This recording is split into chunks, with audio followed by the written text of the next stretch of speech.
Hola, en esta ocasión hablaremos sobre diagramas UML con respecto al sistema Crystal. En esta ocasión hablaremos sobre el sistema de ventas. Desglosaremos sobre la realización de pedidos, solicitar cotizaciones, registro de cliente, verificación de la disponibilidad de la mercancía y su debida facturación, ¿sí? A su vez, después de la facturación, el despacho del pedido. En el diagrama de clases tenemos varias tablas donde se desglosan las actividades según quién ocupa cada pausa. En cuanto al sistema y el tema de los diagramas, se desglosa de la siguiente manera. El cliente ya registrado realiza sus pedidos, solicita cotización para ver el precio del día, ¿sí? Y si al comprobar el cliente no está registrado, se realiza el proceso de registro del cliente. Luego de realizado ese proceso, se verifica la disponibilidad de la mercancía. Al tener la disponibilidad de la mercancía, se genera el proceso de facturación. Con el proceso de facturación, se le solicita al cliente los pagos correspondientes a los productos que requiere y se genera la respectiva factura. Con la factura se realiza el despacho del pedido. Al estar verificada la facturación y el pago de la mercancía, se procede al despacho. Esto lo explicaremos un poco más a fondo con el siguiente diagrama. El diagrama que corresponde es el diagrama de clases. En el diagrama de clases tenemos el siguiente desglosamiento según lo que pudimos identificar dentro del sistema. Tenemos una tabla cliente donde solicitamos los datos como nombre, RIF, dirección, teléfono y correo. Estos campos son de tipo string para que nos permitan ingresar información alfanumérica sin ningún inconveniente. A su vez, esta tabla se realizan pedidos, solicitud de lista de precios y solicitud de cotización de productos. Esos procesos van de la mano con respecto a almacén, facturación, cotización y pedido. Para la factura se busca el ID del cliente y el monto y pedido, pero a su vez tenemos que incluir también los productos solicitados que están desglosados en esta tabla. En esta tabla tenemos el ID, el nombre, el precio y la cantidad de productos en stock. En cuanto a este diagrama de clases, el cliente puede tener muchas cotizaciones, su relación puede ser muchas cotizaciones, puede tener muchos pedidos, puede generar una factura por pedido. Desglosado ya lo que es el diagrama de clases, la descripción de las clases, ¿sí? Y las diferentes relaciones, pasamos al siguiente diagrama, que es el diagrama de componentes. En el sistema de ventas, un cliente puede solicitar precios, puede solicitar cotizaciones, puede realizar pedidos y puede generar facturaciones según el pedido que haya realizado, ¿sí?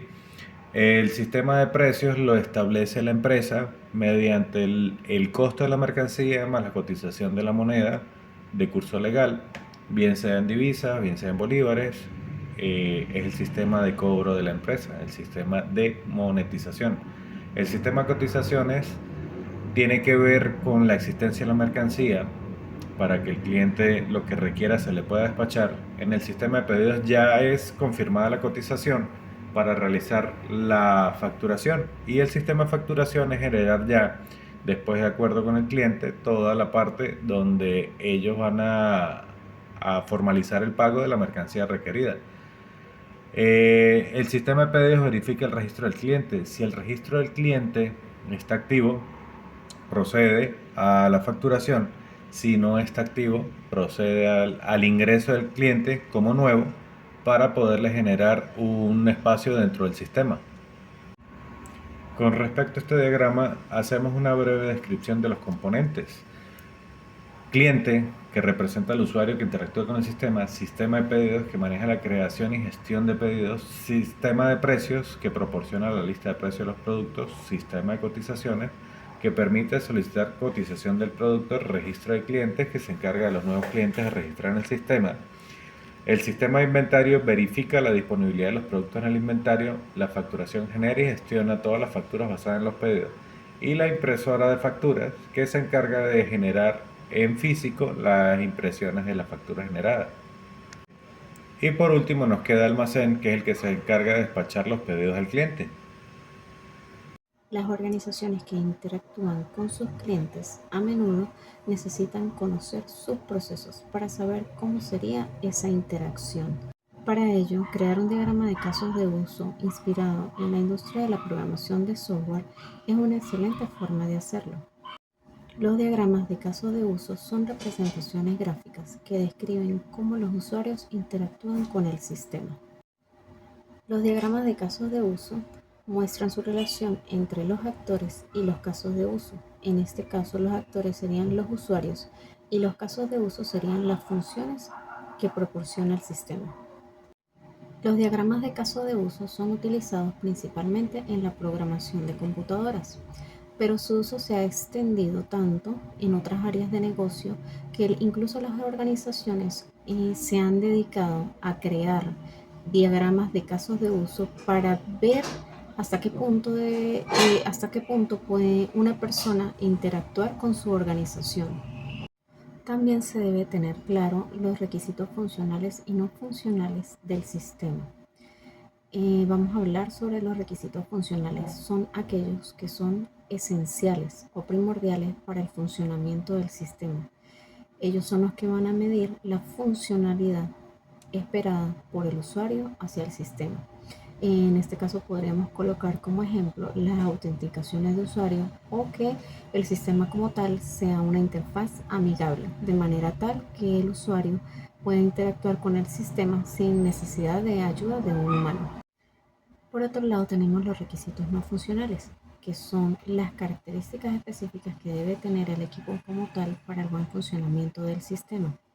Es decir, de allí depende del buen equipo que tengamos, de la calidad, de los buenos navegadores y del alto rendimiento que manejen para que sea una navegación placentera hacia el cliente. Es decir, que tenga el cliente una navegación satisfactoria y esperada. Los diagramas de caso de uso tienen 4 elementos principales. Entre ellos están el sistema, los actores, los casos de uso y sus relaciones. Un diagrama de casos de uso debe visualizar una razón por la que un individuo debe interactuar con tu organización. Es decir, qué relación existe entre la organización y la persona. Para crear un diagrama de casos de uso, primero debes organizar los 4 elementos principales. En este caso serían el sistema, los actores, los casos de uso y sus relaciones. Luego que tengas claro estos 4 elementos, debes organizarlos de manera visual, de forma tal que tú puedas verificar qué relación existe entre cada uno de ellos. A continuación presentamos nuestro diagrama de casos de uso para nuestro sistema de ventas. En este caso, el actor principal es el cliente, que es el que interactúa con el sistema realizando los pedidos, pidiéndonos listas de precios, cotizaciones y al final, si él decide comprar, pues le realizamos la facturación como tal. En los casos de uso tenemos para este diagrama realizar el pedido, que es el que permite al cliente si quiere hacer uno o varios pedidos. Solicitar la lista de precios, que el cliente puede solicitar información sobre los productos que tenemos nosotros para ver si los precios le interesan. Solicitar las cotizaciones, el cliente puede solicitar una o varias cotizaciones para comparar los precios. Registrar al cliente, que en este caso sería cuando el cliente no está registrado, entonces se le solicita que complete toda la información como se mencionó anteriormente. Verificar la disponibilidad a nivel de inventario, pero eso lo hace internamente el sistema. Él verifica si tenemos disponibilidad o no de los productos que el cliente requiere. Indicar el monto a cancelar. En el caso de que haya disponibilidad de los productos, se le calcula el monto al cliente. En este caso, pues se le solicita al cliente la moneda en la que desea cancelar y se le da la información. Solicitar la factura. Una vez que el cliente nos cancela, se le indica al cliente si desea una sola facturación de todos los productos o si desea realizar varias facturas por separado. Por último, bueno, no tan último, está imprimir la factura. Ya una vez que él nos indique si son una o varias facturas, se procede a imprimir las facturas. Y ya si por último caso sería el de despachar el pedido al cliente, que sería pasar la factura al despacho o en este caso almacén para que ellos envíen directamente el pedido al cliente y ellos coordinan su envío como tal.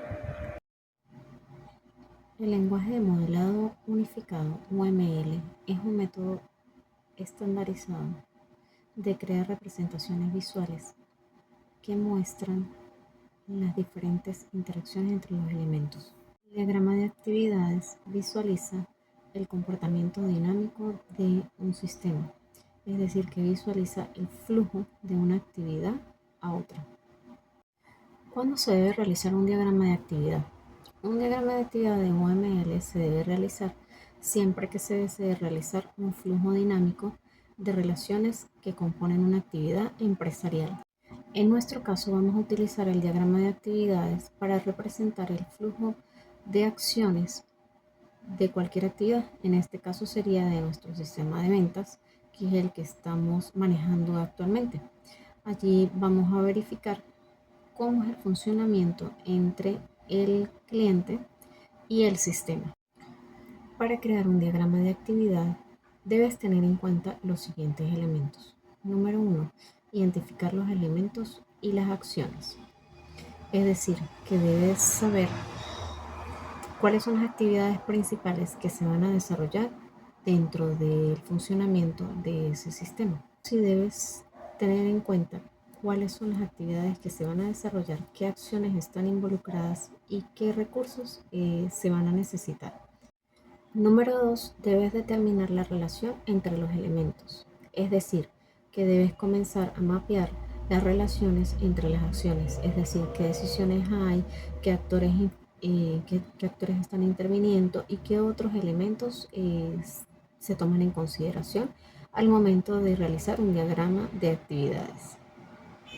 Y tenemos el punto número 3, organizar los elementos del diagrama. Una vez que tengas los elementos y las relaciones, puedes crear el diagrama de actividades. Una vez que tengas plasmado el diagrama de actividades, debes ejecutar una buena revisión. Es decir, que vas a empezar desde el nodo de inicio, siguiendo cada paso hasta llegar al nodo final. De modo que puedas verificar que el diagrama de actividades cumple con los requerimientos de la actividad. Y tenemos este ejemplo del diagrama de actividades según nuestro caso del sistema de ventas. Este código representa las actividades del cliente y del sistema, así como las decisiones que toman en el proceso de ventas. Es decir, que se incluyen desde el registro del cliente hasta donde culmina con el despacho del cliente. Es decir, que allí se especifican todos los procesos desde que se toma el pedido al cliente, ya sea primero por una cotización, por una lista de precios, lo que el cliente desee, y ya cuando el cliente tenga su pedido final y desee concretar la venta, entonces se procede a realizar el registro del cliente en el caso de que no esté el cliente registrado y se le pide la información necesaria que el sistema como tal lo solicita. Luego de que tenemos al cliente registrado, procedemos a verificar en sistema si la disponibilidad de los productos, si los productos están completamente disponibles en sistema, se le vende al cliente. Si no, se le indica al cliente que no tenemos el producto disponible. Además, se procede a indicarle al cliente el monto a cancelar y esperar que el cliente nos envíe su método de pago. Una vez que se envía el método de pago, se procede a emitir las facturas. Bueno, se le pregunta al cliente primero si desea una factura o varias facturas como tal. Una vez que tenemos las facturas, ya su último proceso sería enviar las facturas al despacho para que el despacho se encargue de coordinar el pedido y enviarlo a donde el cliente lo desee. La diferencia entre el diagrama de actividad y el diagrama de casos de uso es que el diagrama de actividad se refiere más al flujo de actividad que hay de sistema a sistema, y no toma en cuenta mucho la parte de los actores, que en este caso serían los usuarios. Y en el diagrama de casos de uso, sí se toma al actor como papel principal porque depende más del funcionamiento entre el usuario y el sistema.